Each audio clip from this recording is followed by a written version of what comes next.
Sportcast։ Ես Դավիթ Աղաբեկյանն եմ, Sportcast-ի հերթական թողարկումն է, այսօր անդրադառնում ենք Հայաստանի Պրեմիեր լիգային, ֆուտբոլի առաջնությանը, վերջի տուրերից առաջ մոտ 4 տուր է մնացել, մրցափուլ է մնացել, մեր այս տարվա այս մրցաշրջանի առաջնության ավարտին, իհարկե տարբեր թիմեր տարբեր խաղեր ունեն դեռևս չխաղացված, իմ հյուրն է մարզական մեկնաբան լրագրող Արման Աբելյանը, փորձենք հասկանալ ինչ իրավիճակ է ներկայում, մենք տեսնում ենք Արման, որ այս ժամանակահատվածում գրեթե 5 թիմեր հավակնում են թե տիտղոսին, թե ինչու չէ նաև եվրագավաթային ուղեգրերին, իհարկե դա կապված է թե նաև ով ի վերջո կվերցնի Հայաստանի գավաթը, այսինքն եթե արդեն ունենա այդ ուղեգիրը եվրագավաթի, նաև Հայաստանի գավաթի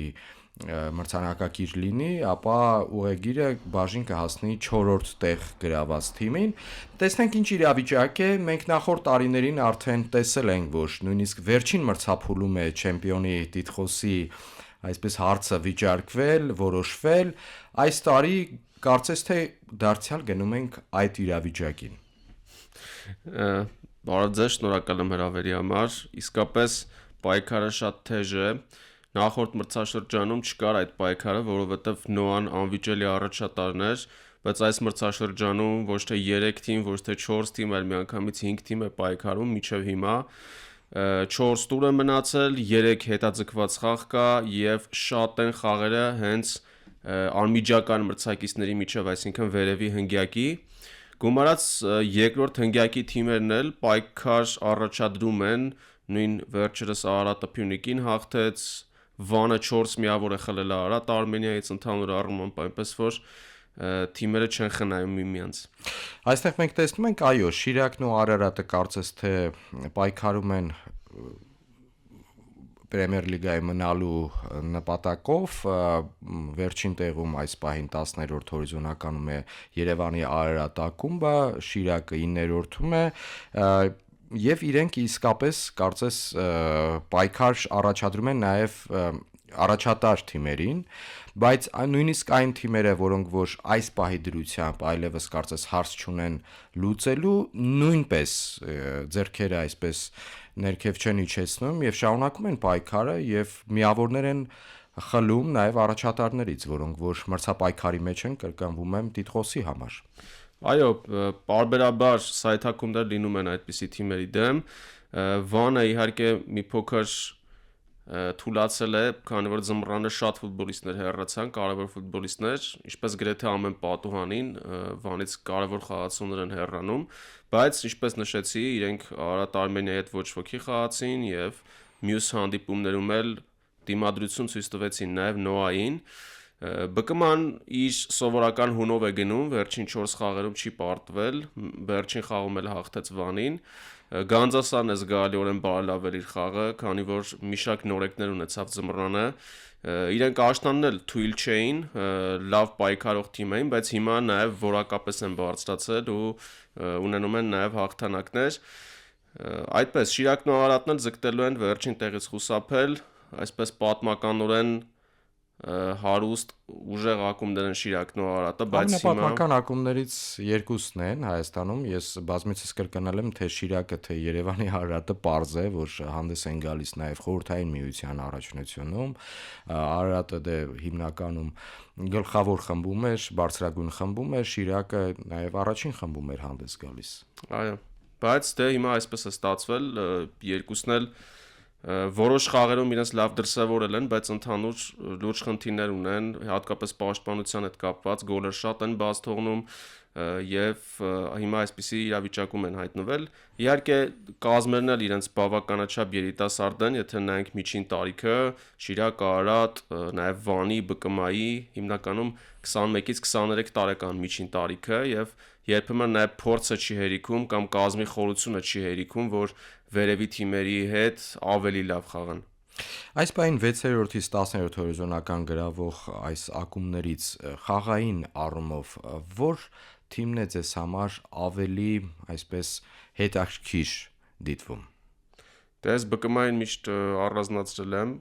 Երիտասարդներով լի ակումբ է, ամենաերիտասարդ կազմն ունեցող։ Իհարկե միշտ նշում եմ, որ կան բաներ, որոնք ԲԿՄ-ում ինձ թվում է պետք է փոխել, կառուցվածքային առումով որպես ակումբ, բայց եթե խաղային ենք խոսում, եւ դիտարժան է եւ այնպիսի ֆուտբոլ է, որ անհատները զարգացում ապրեն։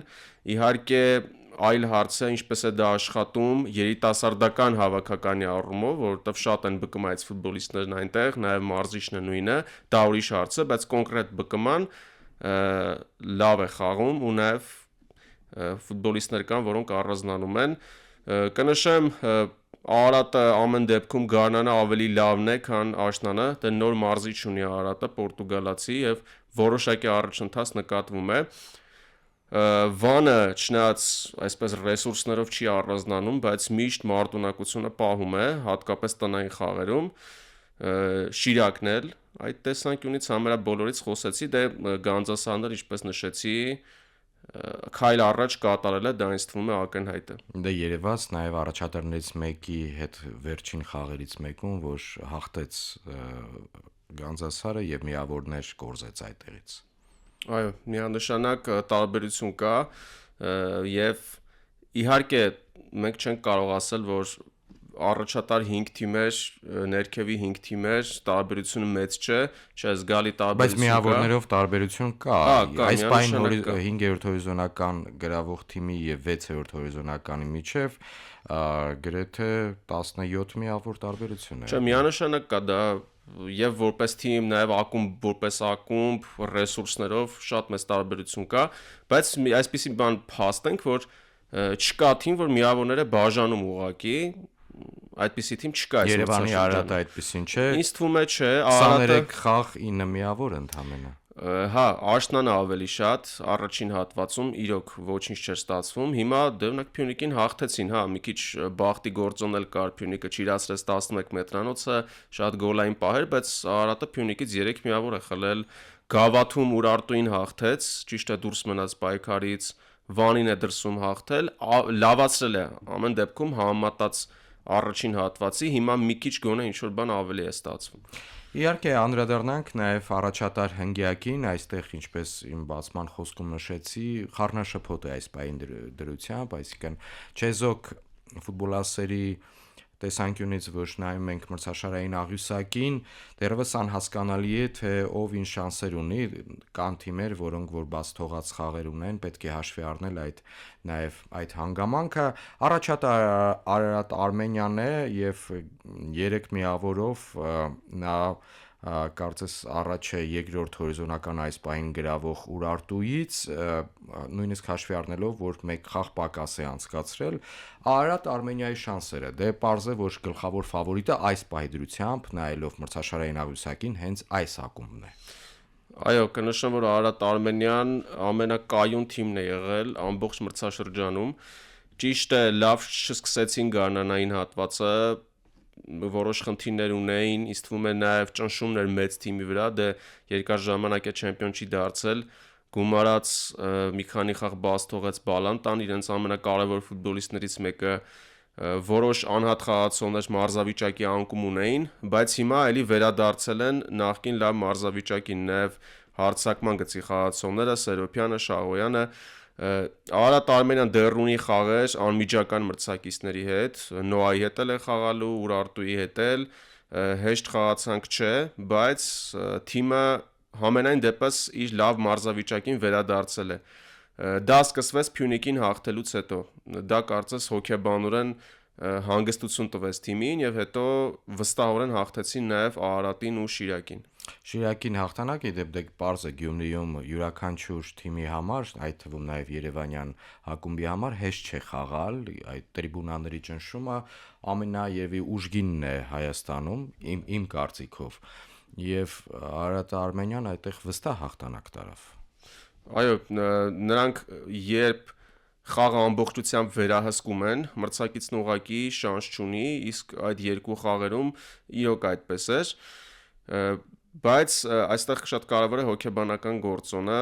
մանավանդ երբ չեմպիոնական մրցավազքի վերջնամասն է, թիմը ինչպես է ճնշումը հաղթահարում, Այնպես չէ, որ Արարատ Արմենիայի մարզիչը Տուլիպան մեծ փորձ ունի չեմպիոնական պայքարներ մղելու, իր համար էլ ինչ-որ չափով սա նորություն է, բայց թիմը դիմանում է ու մի բան էլ հաշվի առնենք, գավաթի խաղարկությունը, որի մասին դուք խոսեցիք, կարևոր է թե Արարատ Արմենիան դուրս կգա եզրափակիչ, թե ոչ, Նոայի հետ է խաղալու կիսա եզրափակիչում։ Օրինակ Փյունիկը այդ առումով ունի առավելություն, որովհետև դուրս է մնացել գավաթից ու լիովին կենտրոնացել է առաջնության վրա։ Փյունիկին դերևս կանդրադառնանք Արարատ Արմենիային։ Դուք նշեցիք, որ խաղային մակարդակը բարելավել է ի տարբերություն այս մրցաշրջանի երկրորդ հատվածի սկզբնամասի։ Արարատ Արմենիային ինչը կօգնի չեմպիոնության այդ տիտղոսը նվաճել, պրագմատիզմ այս իրենց խաղի մեջ մենք տեսնում ենք, թե ոչ։ Չի ասի, որ ունեն պրագմատիզմ, սխեմաների առումով ունեն երբեմն Տուլիպան անակնկալներ մատուցում է, չնայած արդեն բոլորը սովորել են դրան, երբեմն սկսում է 5 պաշտպանով խաղալ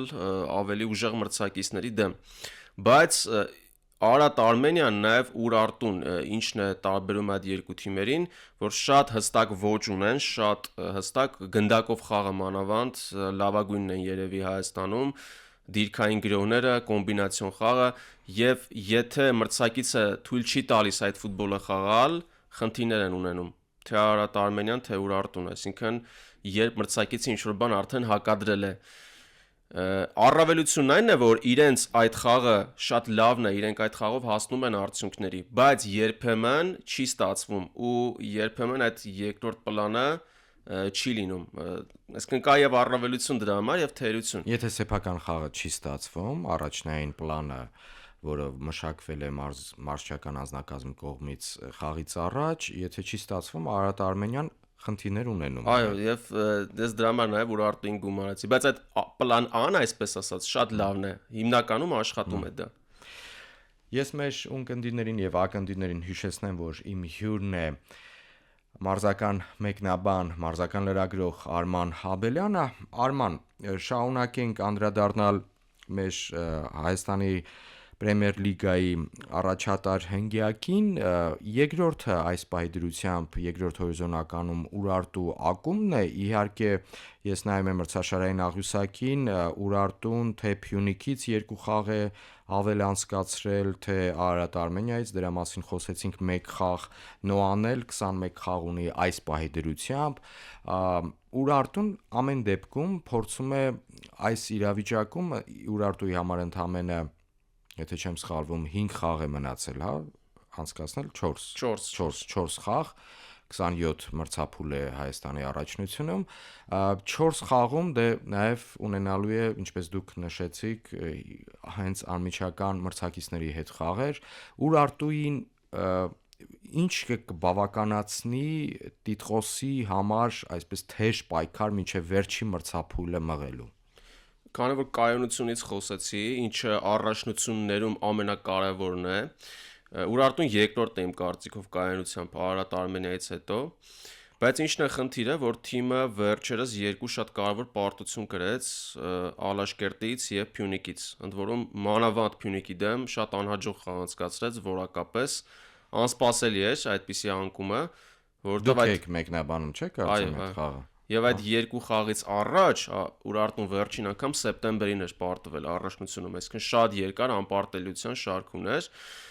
բայց ամեն դեպքում չմոռանանք, որ Ուրարտուն նաև Ալաշկերտը որոշ բաներով զիջում են մյուս 3 թիմերին, Արարատ Արմենիան, Նոա ու Փյունիկ։ Իսկ թվում է կազմի խորությամբ են զիջում, նաև ինչ որտեղ փորձով կարող են զիջել, հետո Ուրարտուն որոշակի կախում ունի իր ռմբարկուից, առաջնության գլխավոր ռմբարկուից, Բրունո Միշելից, երբ նրան փակում են, ինչ որ բան սկսում է չստացվել։ Այսինքն ամբողջ թիմը խաղում է հիմնական ռմբարկուի վրա, Չէ, ասի, շատ մարզչական թիմ է Ուրարտուն, ամենալավ ֆուտբոլ խաղացող թիմերից մեկը Հայաստանում։ Ռոբերտ Արզումանյանի ձեռագիրը այստեղ երևում է։ Միանշանակ, բայց դե միշտ է այդպես, եթե կա ֆուտբոլիստ, որը 18 գոլ է խփել հիմա առաջացնում եւ մոտակա հետապնդողներից շատ առաջ է, ուզած ինչ որ կախում լինում է։ Ուրարտուն հենց այդ պարտություններն էին այս վերջին, որ մի քիչ հետ գցեցին, դեռ խաղ ունի Արարատ Արմենիայի հետ, խաղ ունի Նոայի հետ, հեշտ խաղացանք չէ, գումարած գավաթում էլ շարունակում է պայքարը, եւ ամեն դեպքում կարծում եմ մի քիչ դժվար կլինի հենց կոնկրետ չեմպիոնության համար պայքարելը, եթե անակնկալներ չլինեն։ Ուրարտուին պարզապես պետք է իր վերջին 4 խաղերը հաղթել։ Հա, Այդպես ենք հաղթել, հասկանում։ այո, ու Եվ նաեւ ապավինել, որ հիմնական մրցակիցները դարձյալ բացի Ուրարտուի հետ խաղերից այլ խաղերում էլ միավորներ կկորցնեն։ այո, երկու պարտություններից հետո Ուրարտուն հաղթեց վերջին խաղում, Վանին հաղթեց, բայց քանի որ եւ Ալաշկերտին եւ Փյունիկին այդ պարտվեց ու ոչ լավ խաղով, մի քիչ կասկածներ են առաջացել, տեսնենք առաջիկայում խաղի բարելավում կլինի թե ոչ։ Փյունիկի եւ Ալաշկերտի մասին կխոսենք, այս պահին ես նախատեսում եմ անդրադառնանք Նոային, ինչը խանգարեց Նոային այս տարի ի վերջո նախորդ մրցաշրջանում թե Գավաթը, թե առաջնության չեմպիոնի տիտղոսը նվաճելուց հետո այս տարի այսպիսի իրավիճակում հայտնվել։ Առաջին ամենաառաջնային պատճառներից մեկը Եվրագավաթներն էին, դա միանշանակ դա կարևոր է, աշնանային հատվածում շատ միավորներ կորցրեց թիմը, որովհետև կազմը անընդհատ փոխվում էր, որքան էլ ասենք, որ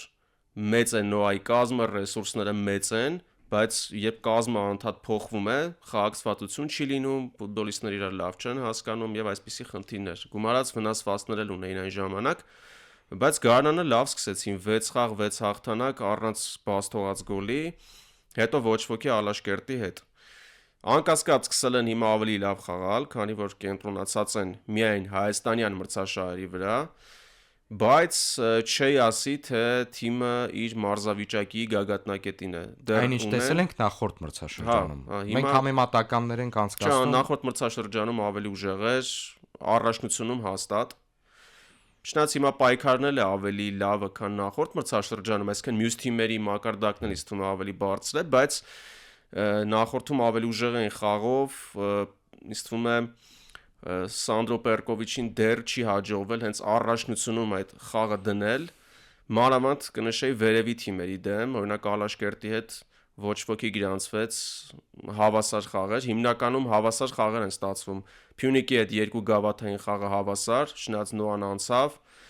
Արարատ Արմենիայի հետ էլ, այսինքն արդյունքներ թիմը ունի, այնպես չէ որ չունի, բայց դեռ շատ այդպես համոզիչ չէ թիմի խաղը։ Կառանձնացնեմ Նոայի դեպքում ստանդարտ իրավիճակները շատ են գոլեր խփում, Արսենալի օրինակով անկյունայիններ, տուգանայիններ ու կարևոր գոլեր են խփում ստանդարտներից, քանի որ այնպիսի ֆուտբոլիստներ ունեն, որոնք որ եվրոպական այլ առաջնություններում այդ փորձը ունեն, այսինքն այնտեղ որտեղ ստանդարտները շատ կարևոր դեր են խաղում։ Այո, ամեն դեպքում հաշվի առնելով Նոայի կազմը եւ բոլոր գործոնները, վարպետությունը ֆուտբոլիստների ակնկալվում է, որ խաղի որակը պետք է բարձրանա։ Հիմա թիմը 6 խաղ ունի անցկացնելու, 4-ը անմիջական մրցակիցների հետ։ Այսինքն բարդ խաղացանկ է լինելու 2-ը Փյունիկի հետ, Արարատ Արմենիայի հետ դեռ ունի խաղ անցկացնելու առաջնությունում եւ շատ ծանր է լինելու այս պահին Նոային իրոք միավորներ են պետք։ Սանդրո Պերկովիչի մասին դուք նշեցիք, Արման, տեսեք, Եվրագավաթներում մենք տեսանք, որ Սանդրո Պերկովիչը արդեն գարնանային հատվածում փորձում էր այսպես իր թիմի խաղը փոքրինչ ավելի պրագմատիկ սարքել։ Ես այդպես էի հասկանում դա, որպեսզի միավորները իրականում այդ խաղը կարծես թե միավորներ տվեց եւ թիմը play-off-ի, այսպես անցումային play-off-ի ուղեգիրը նվաճեց ի տարբերություն նախորդ մրցաշրջանի կոնֆերենցիաների լիգայում, բայց արդեն այդ play-off-ի այդ դիմակայությունում ճիշտ է բավական ուժեղ մրցակից էր Ազե Ալքմարը, բայց ամեն դեպքում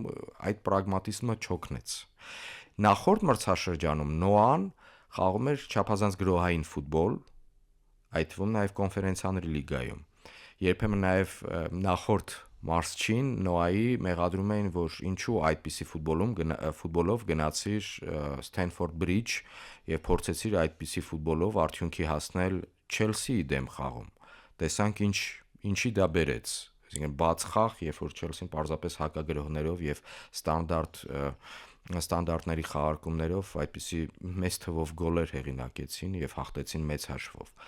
Այս տարի Սանդրո Պերկովիչը թիմը փորձեց ավելի բալանսավորել պաշտպանություն հարձակում։ այդպես ենք հասկանում։ Հիմա այդ պրագմատիզմը մենք տեսնում ենք արդեն վերջնամասում այս մրցաշրջանի։ Ես շատ հստակ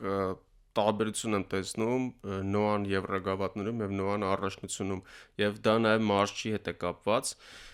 դեռևս Աշնանը լուրջ քննադատություն կար Պերկովիչի հասցեին նույնիսկ դրական արդյունքների ժամանակ թեկուզ Ռիեկային հաղթելուց հետո Լեգիային հաղթելուց հետո բոլորը նշում էին որ խաղը դիտարժան չէ եւ ինչ որ բան պակասում է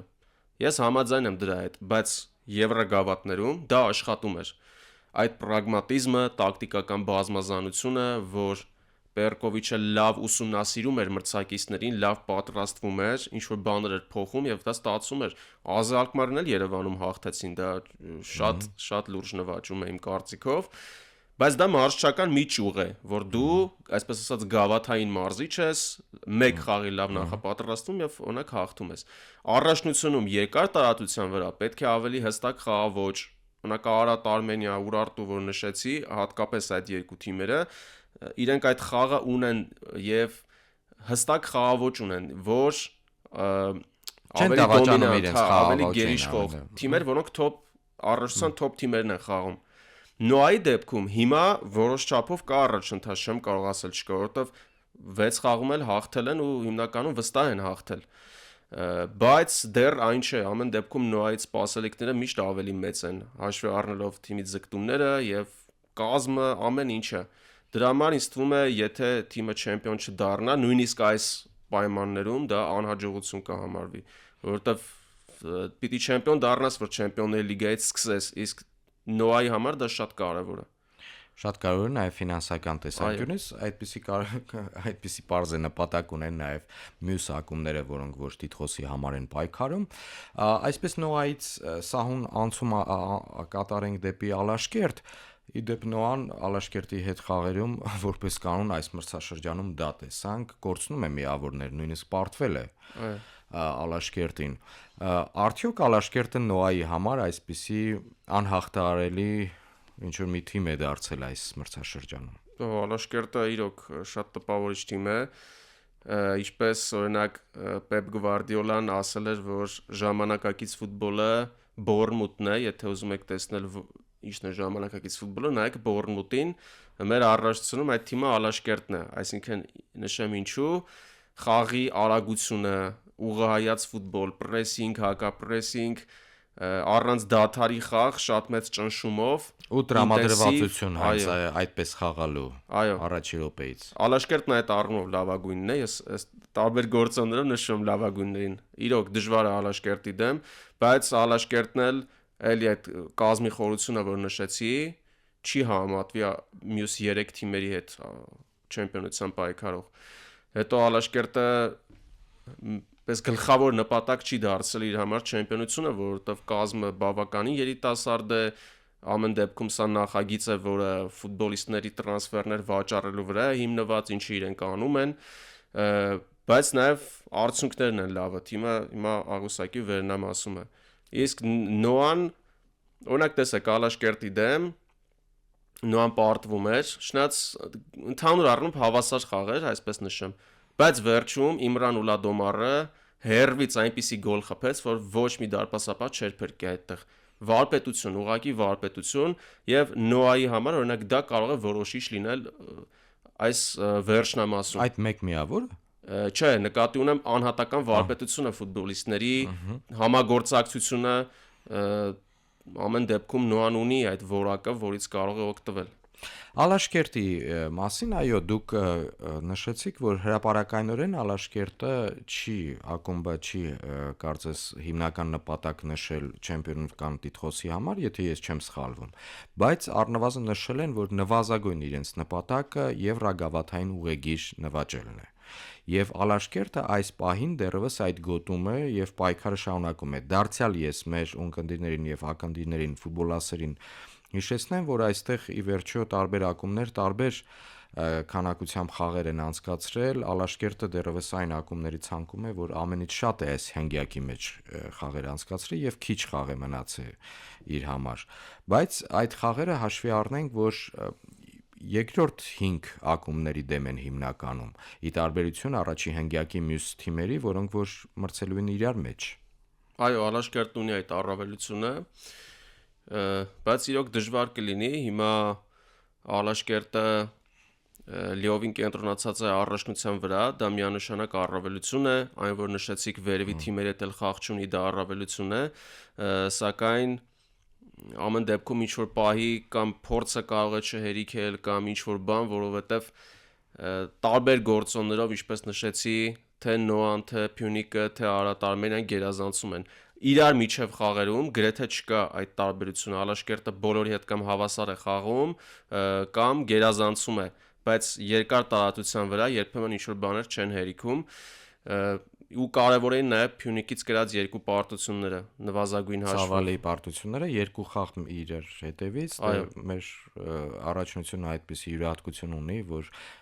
առաջի կեսը մրցաշրջանը ինչպես ավարտվում է, երկրորդ կեսը այդ նույն հակառակ հայելային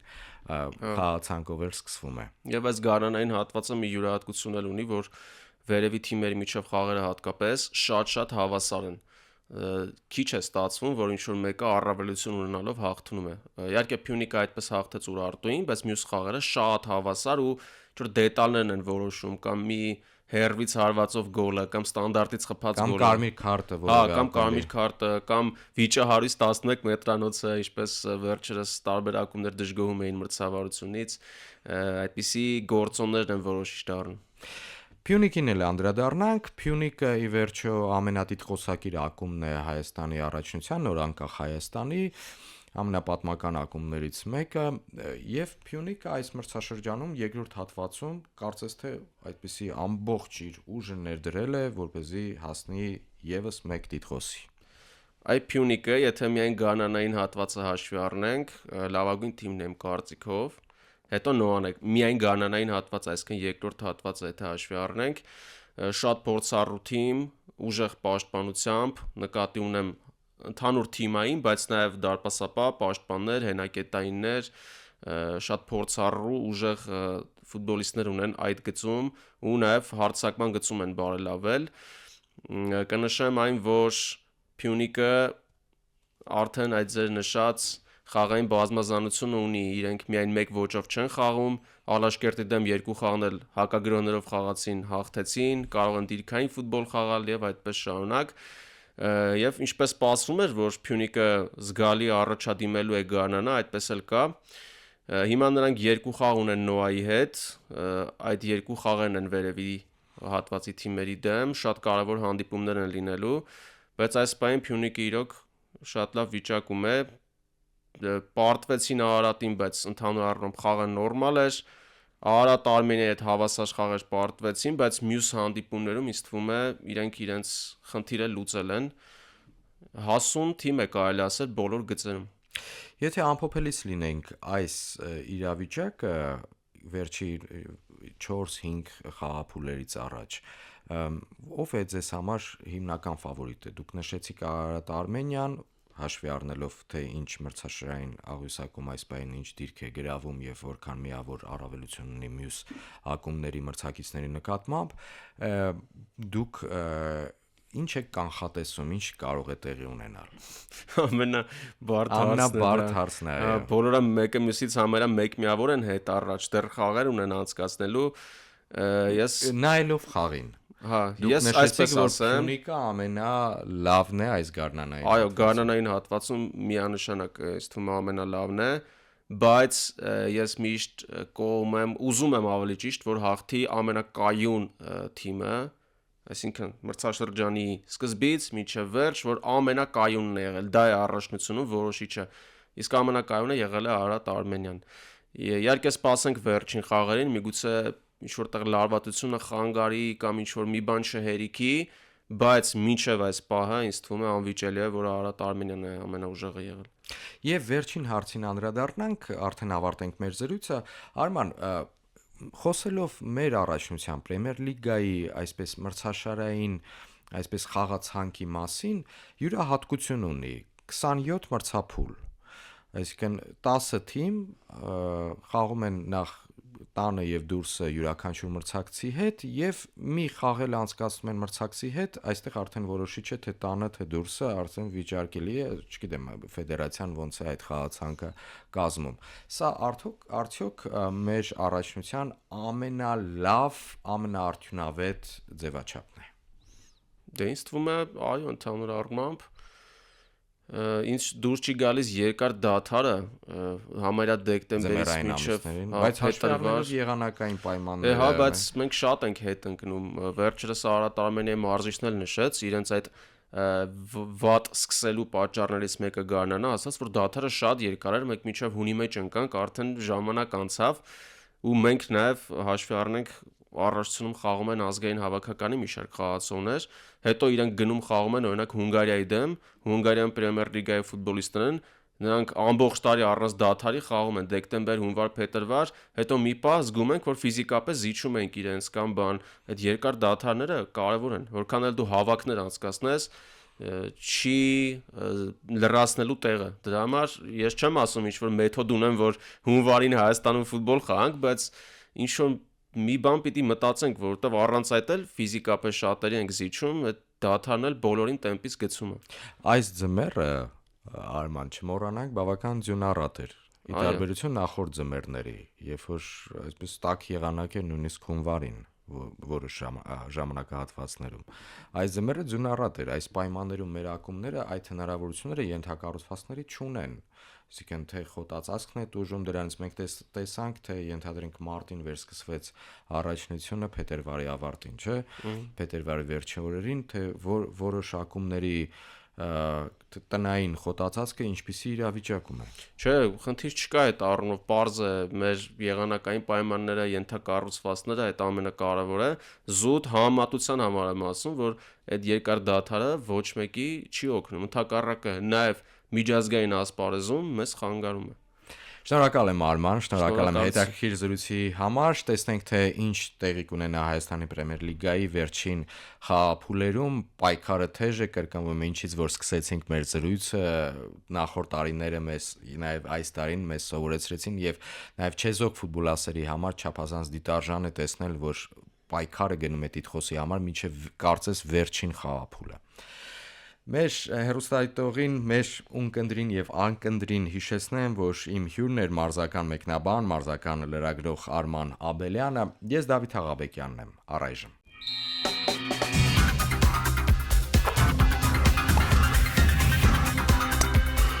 Sportcast